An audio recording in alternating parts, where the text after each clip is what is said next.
अभी मौजूद हूँ न्यू कराची अल्लाह वाली चौरंगी पर। न्यू कराची टाउन की इतनी नहायली सामने नजर आ रही है। हजारों गैलन लीटर पानी जाया हो रहा है। जो अल्लाह वाली चौक के मेन चौक के ऊपर कितना पानी जमा है। शहरियों को आने जाने में कितनी तकलीफ हो रही है। और न्यू कराची इंतजामिया को किस चीज की परवाह नहीं, वो सिर्फ अपना पैसा कमाने में और अपने मनपसंद इलाके बनाने में मसरूफ है।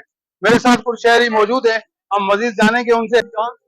कितना नुकसान है। ये पीने का पानी, ये सालों गुजर गए इसको। ये पीने का पानी है। पीने का पानी, पीने की लेने, ये आवाम के पीने के लिए ये जाया हो रहा है और ये नाजायज है। ये मुसलमानों का हक है, मुसलमानों को मिलना चाहिए। कितनी महंगाई है, गरीब रोटी तो नहीं खा सकता ना, तो पानी तो पी सकता है। इसको पानी को तो रोके। इसका बजट कहाँ है?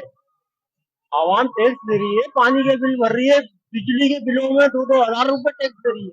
आप ये न्यू कराची अल्लाह वाली है, सही है। ये हमारे 12 रखे हैं जितने भी है ना भाई, ये बहुत नुकसान होता है। हमारी गवर्नमेंट हमारी तरफ देख ही नहीं रही है।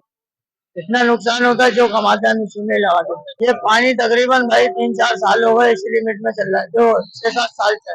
ये साफ पानी पीने का लाइनें सारी टूटी हुई, आप आगे जाके देख सकते हो। ये नायरी बस जिनकी है वो बैठे हुए अपने बड़े मजे से। हम परेशान हो रहे हैं, इतना इतना पानी हमारी गाड़ियां नुकसान करती हैं, बड़े चू चले जाते हैं, ये वो बेरिंग वेरिंग टूट जाते हैं। इतना खड्डे हैं, पूरा ये रोड कोई देखभाल ही नहीं है इस तरफ।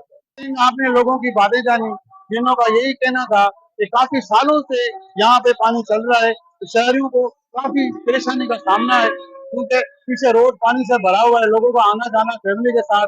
कराची की काफी आबादियों में लोग पानी की बूंद बूंद को तरस रहे हैं। यहाँ अल्लाह वाले चौक पे न्यू कराची की इंतजामिया की नाअहली सबब हजारों गैलन लीटर पानी जाया हो रहा है। कैमरामैन टीम के साथ अली बख्श बलोच, वॉशिंग न्यूज कराची।